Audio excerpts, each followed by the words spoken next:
बारिश में तैरता हुआ गरीब बहू का अरबी के पत्ते का घर और रसोई। लगता है आज बहुत जोरों से बारिश होगी। कितने तेज तेज बादल गरज रहे हैं। आसमान काला हो गया है।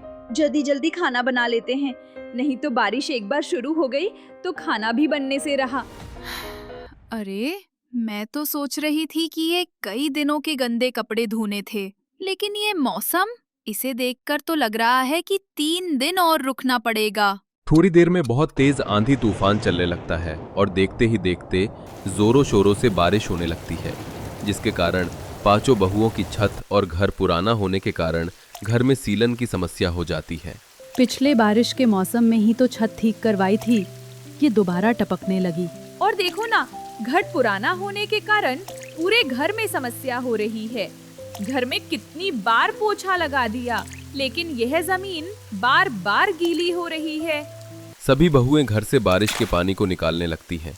किसी बहू के हाथ में पतीला तो किसी के हाथ में बाल्टी होता है। जहां जहां छत से पानी टपक रहा था, सभी बहुएं उसे रोकने की कोशिश करती हैं। घर के सभी बर्तन लगा दिए, लेकिन फिर भी ये बारिश का पानी रुकने का तो नाम ही नहीं ले रहा। हर जगह से पानी टपक रहा है। मोहिनी ने इतना कहा ही होता है कि उनके घर की सीलन और खिड़की से और भी ज्यादा पानी घर के अंदर आ जाता है और उनके सारे बिस्तर गीले हो जाते हैं। हे भगवान, सारे बिस्तर गीले हो गए। अब हम किस पर सोएंगे? अरे बिस्तर छोड़ो, घर का सारा राशन कैसे भीग रहा है? सब जल्दी से राशन उठाओ। किसी बहू के हाथ में राशन था तो किसी बहू के हाथ में चादर तकिया था। सभी बहुएं मिलकर घर के कोने में बारिश से बचने के लिए खड़ी हो जाती हैं। घर में देखते ही देखते पानी बहुत ज्यादा बढ़ जाता है, जिस कारण सास आधे घंटे में ही घर में कितना पानी इकट्ठा हो गया है। मुझ बुढ़िया को माफ करना बहुओं, तुम पांचों को कितना कष्ट झेलना पड़ रहा है।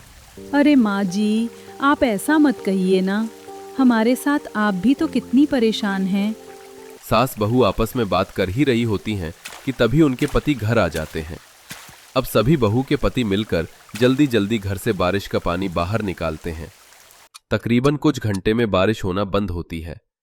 अब सभी मिलकर घर में जितना भी बारिश का पानी होता है बाहर निकालकर साफ सफाई बहुएं करती हैं। अभी तो ठीक से बारिश का मौसम भी शुरू नहीं हुआ कि अभी से ही हमारी छत टपकने लगी और दीवारों में जगह जगह सीलन भी आ रही है। ये सब हमारी कमजोर छत और घर की वजह से है।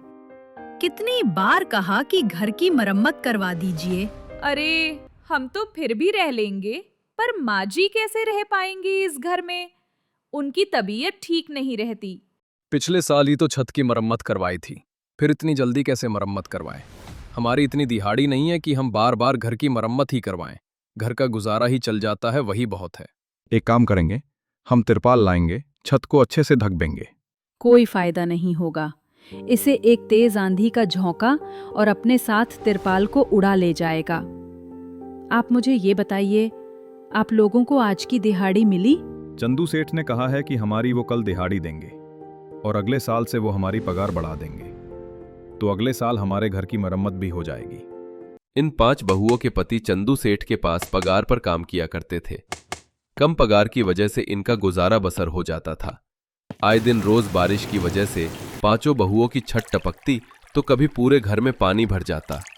आज भी सभी घर से पानी निकालकर और घर को सुखाने में लगे थे कि तभी अचानक उनके घर कुछ सरकारी कर्मचारी आते हैं। अरे सुनो सुनो गांव वालों, गांव में रात दिन बारिश होने के कारण पुल भर गया है, जिससे टैंकर को खोला जाएगा। आप सभी के पास बस आज का ही दिन है। जितना जल्दी हो सके इस गांव को छोड़कर कहीं दूसरी जगह चले जाओ, वरना सभी बाढ़ की चपेट में आ जाएंगे। हे भगवान, अब हम कहाँ जाएंगे? हमारे पास तो और कोई ठिकाना भी नहीं है जहाँ हम रह सकें। कल्याणी सास घर लौटकर ये बात सभी को बताती हैं और परेशान होकर कहती हैं, मला माँ जी, हम इस बारिश में कहाँ जाएंगे? और तो और माँ, हम किसके घर जाएंगे? आपको तो पता है ना, हमारा कोई भी रिश्तेदार नहीं है। यहाँ जब तक सब सही नहीं हो जाता, हमें कहीं तो रहने का बंदोबस्त करना पड़ेगा, वरना हम बाढ़ में बह जाएंगे। अब सभी अपने जरूरत का कुछ सामान पोटली में बांधकर बाहर लेकर आते हैं, जहाँ पानी अपनी चरम सीमा पर था। बारिश का पानी सबके गर्दन तक आ रहा था, जिससे सभी ने अपने सिर पर पोटली रखकर जा रहे होते हैं। इस बारिश का पानी तो गर्दन तक आ रहा है। हमें किसी सूखे स्थान पर जल्दी जाना चाहिए। वो देखिए, सभी ऊंचा स्थान, सभी उस पर चढ़ जाइए जल्दी से। लेकिन ज्यादा समय इस स्थान पर रहना अच्छा नहीं होगा, क्योंकि अभी बांध को भी खोला जाएगा, जिससे ये पूरे गांव में बाढ़ आएगी। सभी उस पर चढ़ जाते हैं।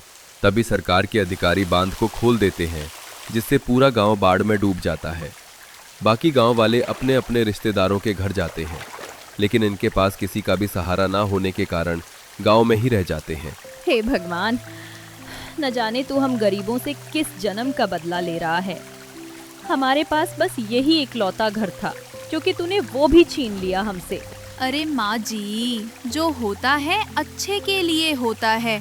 यूँ रोने से सब वापस थोड़ी ही आ जाएगा।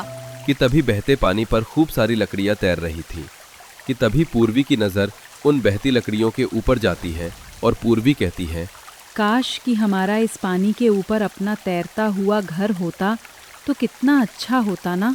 अरे वाह पूर्वी, जाने अनजाने में तुमने बहुत अच्छी बात बोली। क्यों ना हम इसी पानी पर अपना तैरता हुआ घर बनाएं, ताकि हमें किसी के पास हाथ न फैलाना पड़े। लेकिन मीरा बहू, ये सब कैसे मुमकिन है? भला इस पानी पर घर कैसे बनाया जा सकता है? वो देखिए माँ जी, उस लकड़ी के सहारे कितनी मजबूत लकड़ियाँ हैं, पानी पर कैसे तैर रही हैं। क्यों ना हम इसकी मदद से अपना घर बनाएं। और वैसे भी पानी पर लकड़ी तैरती है, डूबती थोड़ी ना है। मीरा सभी को अपना जुगाड़ बताती है, जिसे सभी को बहुत पसंद आता है और सभी उस काम को करने में। सचमुच मीरा, ये जुगाड़ अच्छा है, और वैसे भी हमारे पास कोई दूसरा ठिकाना नहीं है। अब यही एक चारा बचा है इस बारिश से बचाव का। और तो और लकड़ी हल्की होती है, जिससे लकड़ी डूबेगी भी नहीं। हमें बस उन लकड़ियों को इकट्ठा करनी पड़ेगी, ताकि हम अपना घर बना सकें।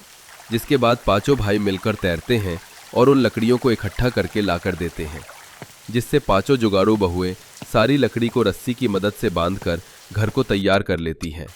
लेकिन सिर पर छत न होने के कारण बारिश में वो भीगते हैं। अरे, हम तो अभी भी बारिश के पानी से भीग रहे हैं। कि तभी प्रेरणा की नज़र एक मेंढक पर जाती है, जो बारिश में जंगली अरबी के पत्ते पर जाते हैं और उस पर काफ़ी अच्छे से कूद कूद के दूसरे पत्ते पर जा रही थी। तभी प्रेरणा को जुगाड़ आता है। माँ जी देखिए ना, वो कौन से पत्ते हैं जिस पर वो मेढक तैरकर एक जगह से दूसरी जगह जा रहे हैं? बहू, वो जंगली अरबी के पत्ते हैं, जो ये बरसात के दिनों में भी उग जाते हैं। अब बहू उन पत्तों को तोड़कर छत का निर्माण करती है। कुछ ही घंटों में उनका पानी वाला तैरता अरबी का घर बनकर तैयार हो जाता है। अब बस रसोई बनानी है। आप पांचों भाई मिलकर हमारे लिए एक रसोई घर तैयार कर दीजिए। ठीक है पूर्वी। तब तक के लिए मैं खाना बनाने की तैयारी कर लेती हूँ। कुछ ही समय में रसोई भी बनकर तैयार हो जाती है, जिसके बाद पांचों बहुएं बड़े आराम से खाना पीना बनाकर सबको खिलाती हैं। इनका ये पानी पर तैरता हुआ अरबी घर काफी मशहूर हो जाता है। अरे कल्याणी काकी, आपने तो ये पानी पर तैरता घर कितना अच्छा बनाया है। काकी, हम गांव वालों के लिए भी ऐसा ही घर बना दो। हम सभी मिलकर आपको घर बनाने के लिए पैसे देंगे। आप सभी बिल्कुल चिंता मत कीजिए। हाँ, बिल्कुल। लेकिन घर बनाने के लिए कुछ जरूरत का सामान लगेगा। पांचों बहुएं सभी को बताती हैं, जिससे सभी सामान लेकर आते हैं और जिससे पूरा परिवार घर बनाने में पांचों बहुओं की मदद करते हैं, जिससे उनका घर खर्च भी आसानी से निकल जाता है। आनंदपुर गांव एक काफी खुशहाल गांव होता है। वहाँ हर कोई एक दूसरे से मिलजुल कर ही रहता है। शाम के समय बच्चे खेल रहे होते हैं। गांव के लोग अपने कामों में लगे होते हैं। अरे बच्चों, शाम हो गई है, खेलते ही रहोगे क्या? पढ़ाई नहीं करनी? अरे बाबू जी बच्चों की छुट्टियां चल रही हैं, अब कहाँ इन्हें पढ़ाई करनी होगी। अरे भाई साहब, आप तो शहर गए थे ना, शहर से कब आए? शहर गया था, काम हो नहीं पाया और उम्मीद भी नहीं थी कि काम होगा, इसलिए मैंने सोचा कि अपने गांव ही चलूं। अभी कुछ देर पहले ही आया हूं बाबू जी। अच्छा, कोई बात नहीं भाई साहब, आप सफ़र तय करके आए हैं, घर में भी कोई नहीं है आपके, आप हमारे घर ही खाना खाइएगा। भाभी जी, आप क्यों खाम का तकलीफ उठा रही हैं? मैं बना लूंगा खाना। भाई साहब, अब हम क्या पराये लोग हैं जो आप ऐसे कह रहे हैं? अरे हमारा पूरा गांव तो एक परिवार ही है। आप कल खुद बना लीजिएगा खाना, लेकिन आज तो हमारे घर ही आना होगा। अगर आप नहीं आओगे तो देख लेना, हमारा व्यवहार खराब हो सकता है। कहीं भी चले जाओ, लेकिन जो अपनापन इस गांव में आकर मिलता है ना, वो कहीं नहीं मिलता। ठीक है भाभी जी, मैं आ जाऊंगा खाना खाने। ऐसा है आनंदपुर गांव, जहां लोग आपस में एक दूसरे के सुख दुख में काम आते हैं, उनकी मदद करते हैं। ऐसे अब कुछ दिनों बाद बरसात का मौसम आ जाता है। लो फिर बरसात का मौसम शुरू हो गया। अरे सब लोग अपनी अपनी छतों को अभी ठीक कर लो। अगर एक बार बारिश शुरू हो गई ना, तब तो 2-3 महीने भारी ही होंगे। हाँ बिटिया, तुम सही कह रही हो। वैसे हमने तो अपने घर की पन्नियाँ भी जमा कर ली है, सारा सामान उसमें ही है, मेड भी बना दी है। बस यही चाहती हूँ मैं कि बारिश ज़्यादा ना हो, वरना खेत के साथ साथ हमारे घर के हाल भी बेहाल हो जाएगा। हाँ काकी, आप बिल्कुल सही कह रही हो। मैं भी यही चाहती हूँ कि बस उतनी ही बारिश हो जितनी हमारे खेतों को ज़रूरत हो, वरना पल में सब खत्म हो जाता है। रात के समय अचानक से मौसम बदलता है और काफी जोरों से बारिश होने लगती है। बारिश हो रही है, मौसम पूरा ठंडा हो गया, वरना गर्मी ने भी खूब आतंक मचाया था। हाँ अम्मा, ये तो बिल्कुल सही कह रही हो। खेत भी सूख रहे थे सबके, अब मिट्टी को भी नमी मिली होगी। चलो ये तो अच्छा ही हुआ, गांव में हमारा ही घर सबसे ऊंचा है, बस बारिश में किसी को परेशानी ना हो। हाँ अम्मा, ये तो सही कह रही हो। चलो बिस्तर लग गया है, आओ सो जाओ अम्मा। सब लोग अपने अपने घरों में आराम से रह रहे थे, लेकिन 2 दिन हो गए और अब भी बारिश रुकने का नाम नहीं ले रही थी। गांव के हर घर में पानी घुसने लगा था। मिट्टी की दीवारें भी अब बहने को तैयार थीं। बिजली की कड़क, टपकती छत, बच्चे रो रहे थे, औरतें जरूरी सामान जमा कर रही होती है। हे भगवान, अरे शीला, मेरे घर में तो पूरा पानी भर गया है, खाने पीने का सामान भी सब भीग रहा है। तुम्हारे घर में थोड़ी जगह है क्या? मैं अपने बच्चों को भेज दूं? नहीं नहीं, यहाँ भी पानी भर गया है, घर में सब तैर रहा है, चूल्हा भी बुझ गया। भगवान, ये कैसा कहर बरसा रहे हो हमारे ऊपर। ये लो, अपने बच्चों को रोटी खिला दो, मैंने ज्यादा ही बना ली थी। मुझे लग रहा था बारिश नहीं रुकने वाली है। भूखे होंगे ना तुम्हारे बच्चे। हर कोई बारिश की वजह से परेशान हो रहा था। सबके घरों में घुटनों से ऊपर पानी आ रहा था। सीमा और खुशी दोनों बहुएं अपने परिवार के साथ गांव के लोगों को जमा करती हैं। कहीं से मदद नहीं आएगी। पंचायत का प्रधान तो खुद शहर भाग गया। ये बरसात तो हमारे जीते जी पूरा गांव निकल जाएगी। आप सब चिंता मत कीजिए, हम सब मिलकर शारदा काकी के घर चलते हैं। हमारे गांव में उनका घर ही सबसे ऊंचे पर बना है, वहां हम सब सुरक्षित भी रहेंगे। अरे हाँ हाँ, खुशी बहू बिल्कुल सही कह रही है। अगर हम अपने ही घरों में रहे तो ज्यादा देर तक बचेंगे नहीं, इसलिए यही अच्छा होगा कि हम सब वहीं जाएं। एक काम करिए, सब आदमी लोग बच्चों को लेकर जाइए और सारी औरतें अपने घर का राशन जितना भी सही सलामत बचा है वो लेकर आइए शारदा काकी के घर। बारिश का कुछ पता नहीं है, हालात और भी खराब हो सकते हैं। दोनों बहुओं की सब बात मान लेते हैं और उनके कहे के अनुसार ही करते हैं। सब शारदा काकी के घर आ जाते हैं। बारिश अब भी थमी नहीं। लोगों के कच्चे ख्वाब और दीवारें दोनों बह रहे थे, लेकिन मुसीबत फिर खड़ी हो गई थी। अब हम सब क्या करें? हमारे घर में भी पानी भर रहा है, पानी का स्तर लोगों की कमर तक आने लग रहा है, हमारे घर में भी घुटने तक आ गया है। रेडियो पर खबर भी आई है कि बारिश रुकने की कोई संभावना नहीं है। हे भगवान, हमारे बच्चों का क्या होगा? अब हम सब क्या करें, कहाँ जाएं? देखिए, रोने या यहाँ परेशान होने से कुछ नहीं होने वाला है। पानी का स्तर बढ़ रहा है और धीरे धीरे बढ़ता ही रहेगा। हम सबको अभी के अभी यहाँ से चलना चाहिए। आसपास के गांव में भी बारिश हो रही होगी, लेकिन अगर हम यहाँ से सही सलामत निकल गए तो कहीं ना कहीं कोई मदद ज़रूर मिल जाएगी। यहाँ हाथ पे हाथ रखकर बैठे रहने से कुछ नहीं होने वाला है। अब और नहीं इस गांव में रहना, मौत को बुलावा है। तुम दोनों बिल्कुल सही कह रही हो। जंगल के रास्ते से चलते हैं, क्योंकि समतल जगह में नाली गड्ढे भी मिल सकते हैं। सब गांव वाले दोनों बहुओं की बात मान लेते हैं और गांव से निकलने लगते हैं। किसी ने सर पर पन्नी ओढ़ी थी तो कोई तरपाल लेकर ही चल रहा था। जरूरत का सामान लेकर सब निकल पड़ते हैं। काफी देर तक सब लोग चलते रहते हैं। तेज बारिश के बीच लोग पैदल सफर कर रहे थे। काफी देर बाद सब थक चुके हैं। बच्चे रो रहे होते हैं। अब बस नहीं चला जाता। माँ, अब मैं भी नहीं चल पाऊंगी। पैर बहुत दर्द कर रहे हैं और ठंड भी लग रही है। नहीं नहीं, हम सब ऐसे ही नहीं हिम्मत हार सकते हैं। अरे अभी तो और चलना है। नहीं बहू, अब हम में से किसी में भी हिम्मत नहीं है। बारिश की वजह से वैसे भी चलने में परेशानी हो रही है, ऊपर से हम कब से चल रहे हैं। कुछ लोगों ने तो 2-3 दिनों से खाना भी नहीं खाया है। अब हमसे नहीं चला जाएगा बिल्कुल भी। कोई बात नहीं, आप सब यही रुकिए, मैं और सीमा देख कर आते हैं। दोनों बहुएं आसपास देखने लगती हैं और कुछ देर में भागकर सबके पास आती हैं। वो देखो, वो बरगद का पेड़ कितना बड़ा है, उसकी टहनियाँ भी कितनी मजबूत लग रही है। उसकी टहनियाँ तो ऐसे फैली हैं जैसे किसी ने छत बना दी हो। बिल्कुल सही कहा शीला भाभी आपने। क्यों ना हम सब यही बस जाए। ये पेड़ हमारा नया गांव बन सकता है। पेड़ बहुत बड़ा है और इसकी टहनियाँ भी काफ़ी मजबूत और फैली हुई हैं। अब तक हम लोग तुम दोनों की ही बात मानकर यहाँ आ गए हैं, लेकिन अब लग रहा है बारिश का पानी तुम दोनों के दिमाग में ही चला गया है। अरे पेड़ की टहनियों पर गांव कैसे बस सकता है? तुम दोनों पागल हो गई हो क्या? इसमें पागल वाली क्या बात है?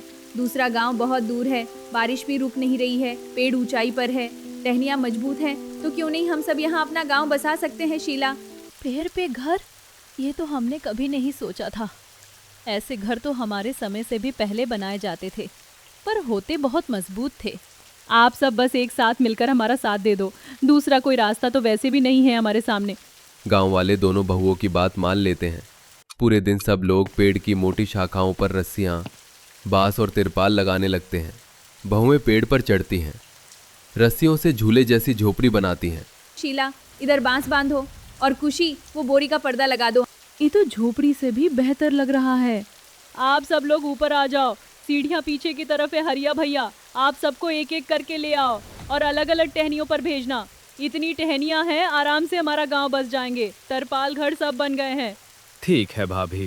धीरे धीरे सब गांव वाले टहनियों के घर में आ जाते हैं। अब भी बाहर बारिश हो रही थी। खुशी और सीमा सबको चाय और कुछ फल देती है। ये लीजिए, सबको ठंड लग ही रही होगी, सबके कपड़े गीले हैं, चाय पी लीजिए, अच्छा लगेगा। और ये फल भी है।